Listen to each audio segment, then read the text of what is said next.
Hello and welcome to another Head2Head, and welcome Keith Sutherland. Good morning, Dennis. How are you? I'm well, thanks Keith. We're fresh here this morning off council meeting last night at which there was a vote taken in relation to recommendation 8 from the independent review. What was the outcome there? Basically, as I predicted, it was never going to get up. The only two councillors that really spoke out against it were Councillor Leach, Councillor Chapman, for all the obvious reasons. Thought it was not economical to have the department all together. Saw other options with it, but of course the other council is very passionate about maintaining it, and I guess that they've got some records on the board already, so pretty hard to argue against that.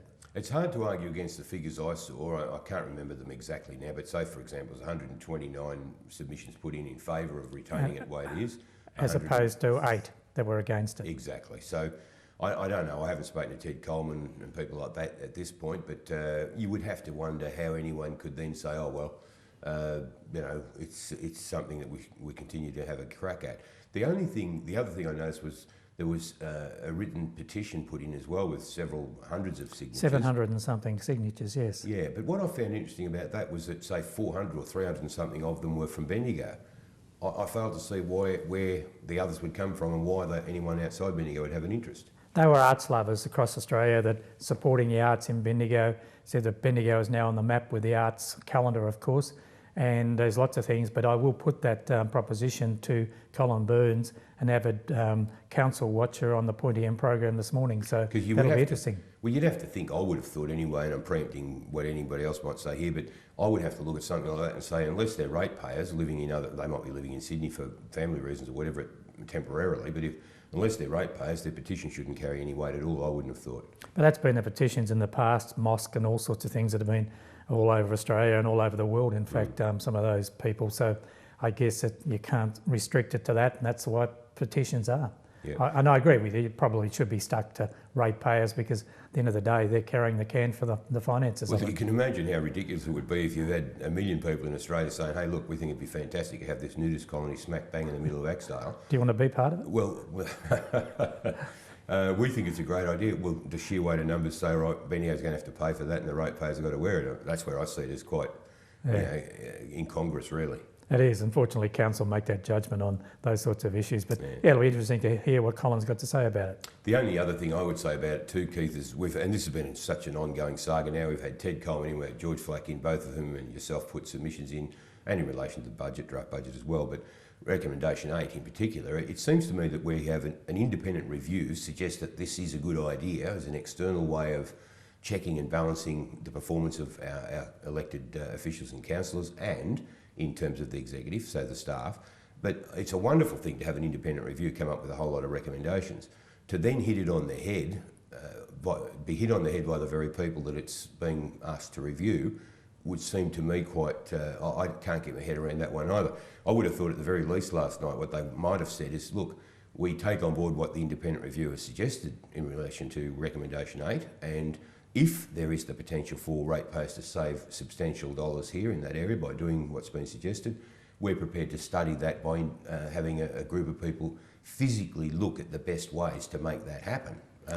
They went with a closed mind because there's no doubt that even last night one of the councillors mentioned that one of the panellists, Nigel McGackian from Bendigo, suggested that he wasn't in favour of splitting the directorate off of City Futures. So, you know, they went in there with that idea and, okay, it was a recommendation that came out of the review.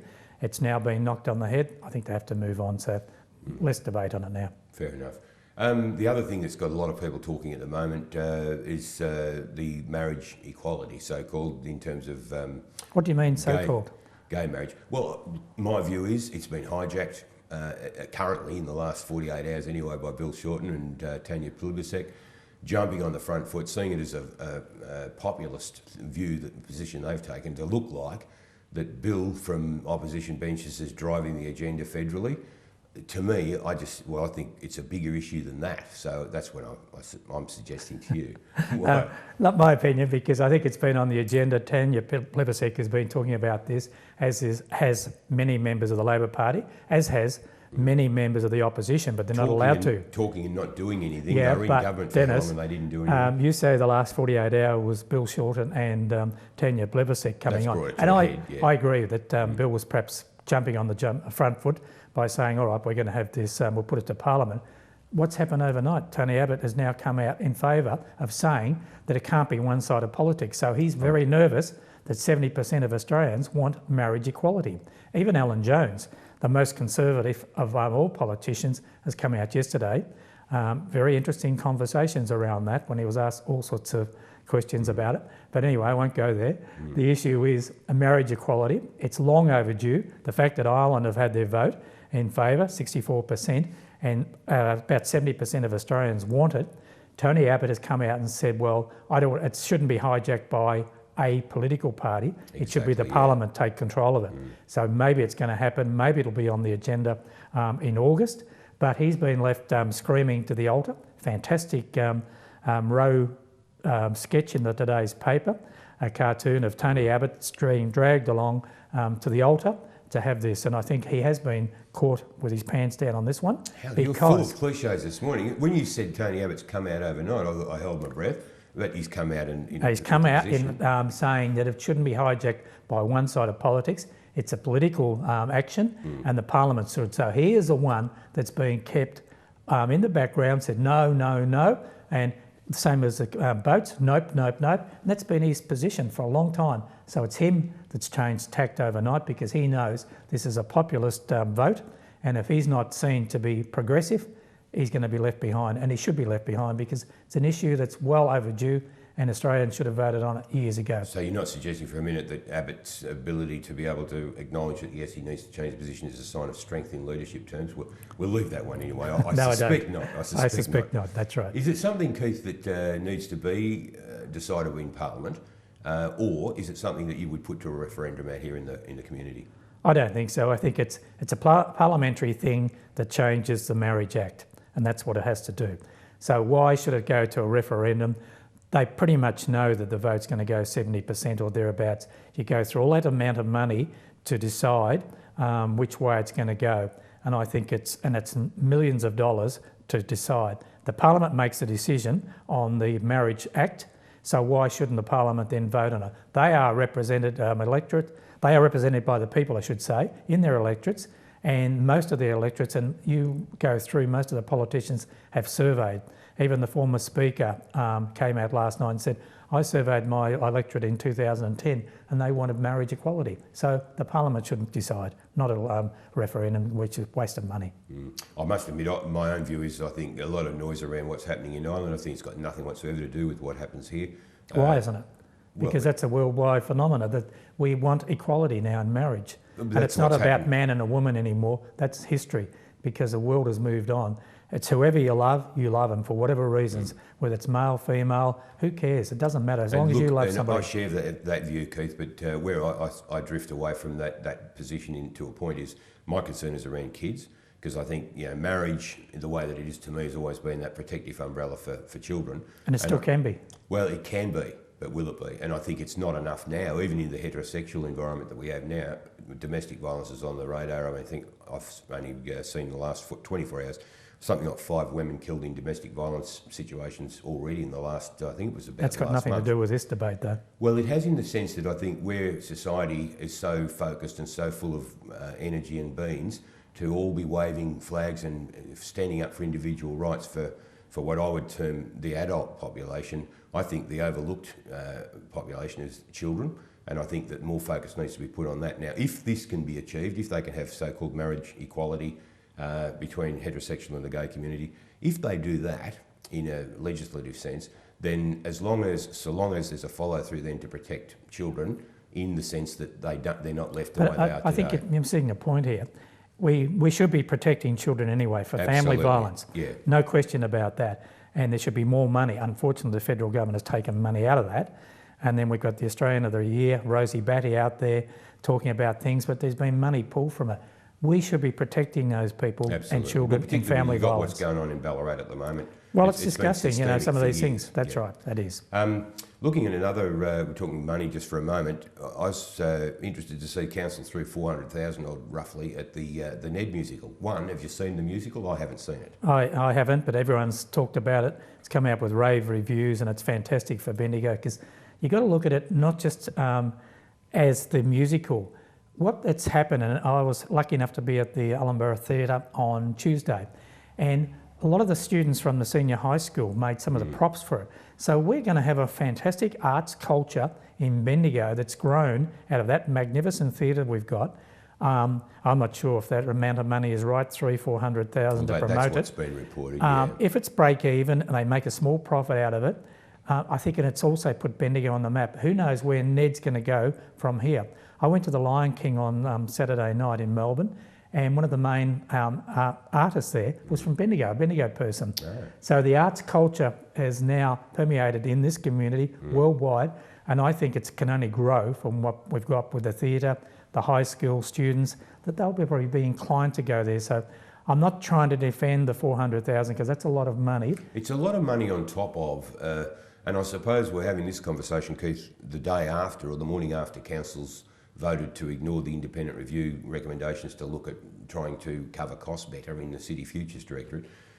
So you've had a group of fairly vocal people in the community saying, we think that there's too much money going on arts and cultures, supported by or subsidised by ratepayers, and then on top of that, you've got 400,000 being thrown at a musical. And I reckon, in the people I know anyway, and maybe I know the wrong people, but I'm just thinking, not many people I know would say, yeah, gee, I think that's a great idea for council to be throwing 400,000 at a musical.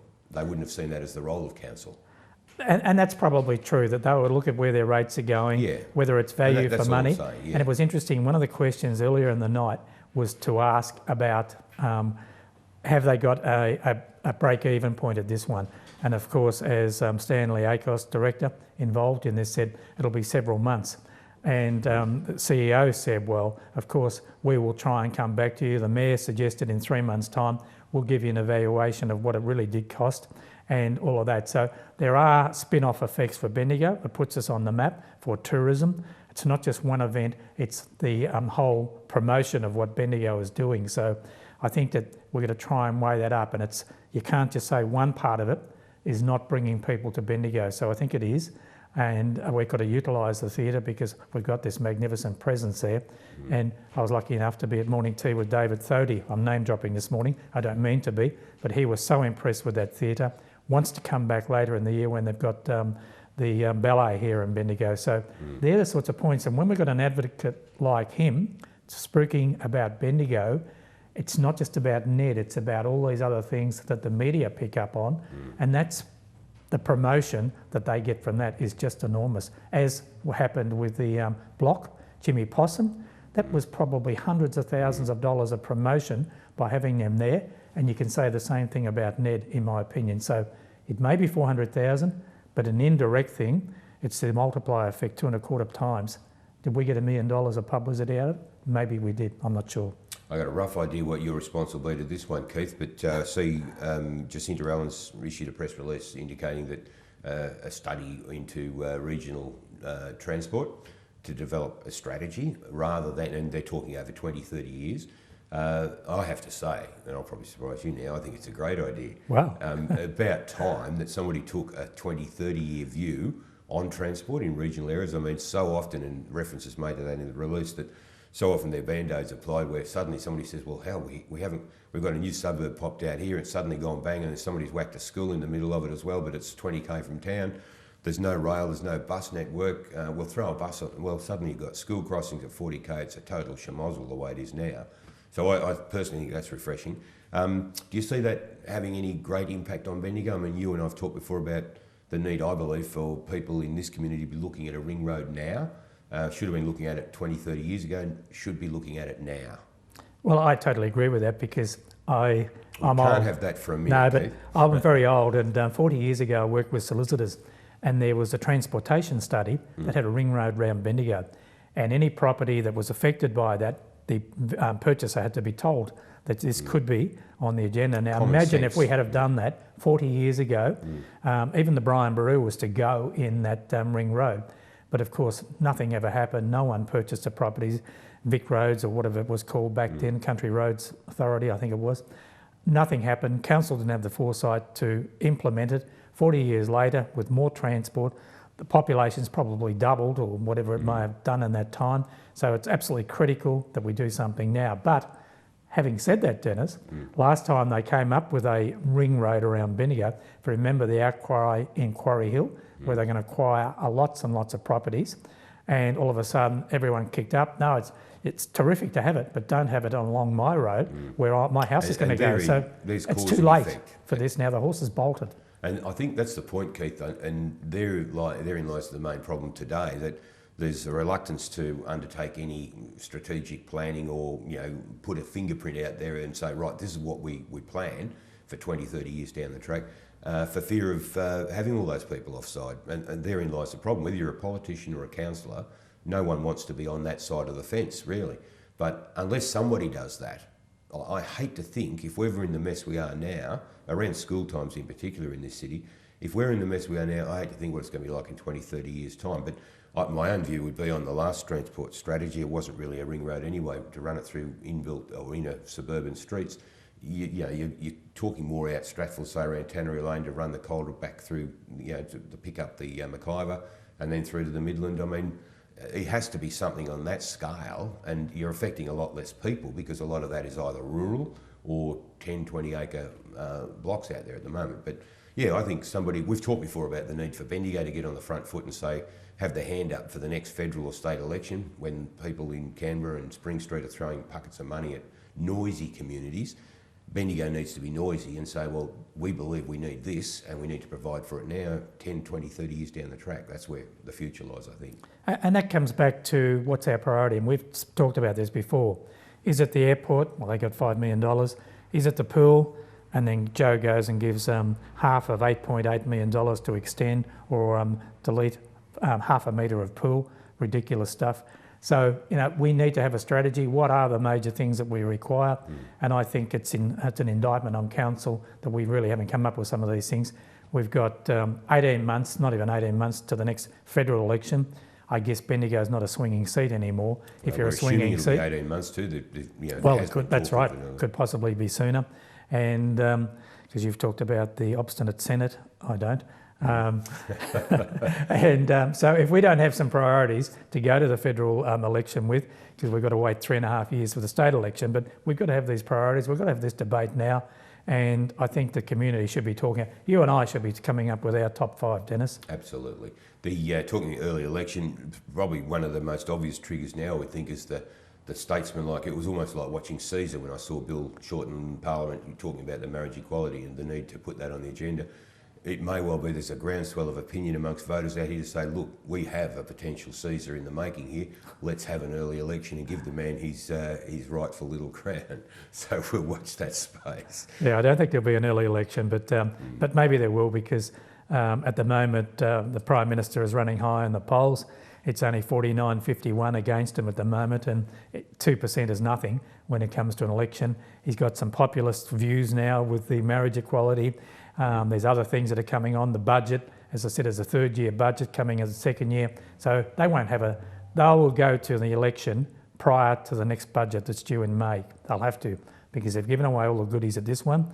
It's Tony's tradies, it's all these other things, but the thing that's not resolved is the paid parental leave is not resolved. What they come out with is a mishmash of all sorts of things. I just pick up on that one too, Keith, because it's annoyed the hell out of me when I've heard reference made to this on the 7:30 report and all the various national programs and in the news as well. And I failed to get my head around, we'll just finish up on this quickly, but I failed to get my head around why anyone has a problem with somebody saying that you are double dipping and you are rorting. If your employer is paying you while you're on parental leave, to then expect to get a handout from the government as well for the same reason, for the same duration, to me, I don't see why there's an issue around, sure, that's double dipping. It's not illegal, it's not wrong, because you're operating within the available support networks there are for a person on leave. But it is still taking from that side, from the employer, for exactly the same reason, and expecting the government to do it as well. Am I right or wrong on that? Well, regardless of all the things you've just said, all right, we'll finish the government, the government needs to have its policy organised, because Tony's speaking with one I think voice. They were organised. They're just failing to be strong enough to. Joe, I wouldn't back down. I wouldn't say, no, sorry, well, maybe that we used the wrong language. No way I'd be saying that. I'd be saying, to hell with it. It is double dipping. Go and find a definition somewhere that proves me wrong. It is double dipping. It's not wrong because it's done within. It was in the legislation, Yeah. and the thing was that Tony said it was wrong. Joe said it was wrong, and then they've backed down. And then, I'd of love course, to see them stick to their guns. well, they didn't. And then, of course, Josh exactly. Frydenberg, Matisse Cormann, their wives, and they said, "Oh, well, they didn't know." Well, you've got to have your act together. They then haven't got their act together. They're not speaking with the one voice here. If they Just had to that, be firm, you know, and to lead. That's what's required. but the thing is, you've got to have the legislation, and it was all over the shop, and it's still all over the shop. And the biggest mistake was when Tony came up with his $5.5 billion, $150,000 scheme for parents, working parents and all that. So that's where it's gone, fallen off the rails since then, and it's just gone from bad to worse. And I don't think they've still got a handle on what the policy really is. All right, Keith, as always, great to catch up with you. Full of beans on a Thursday morning, and looking forward very much, both of us, I know, to being involved in Hello Bendigo tomorrow night. So thanks for coming in today, and we'll look forward to catching up again next week. Thank you for joining us, and check out Hello Bendigo too. We hope to have that available for viewing on Friday night, probably around 8:30, 9 o'clock, and we'd love your feedback through Facebook. Thanks again for joining us.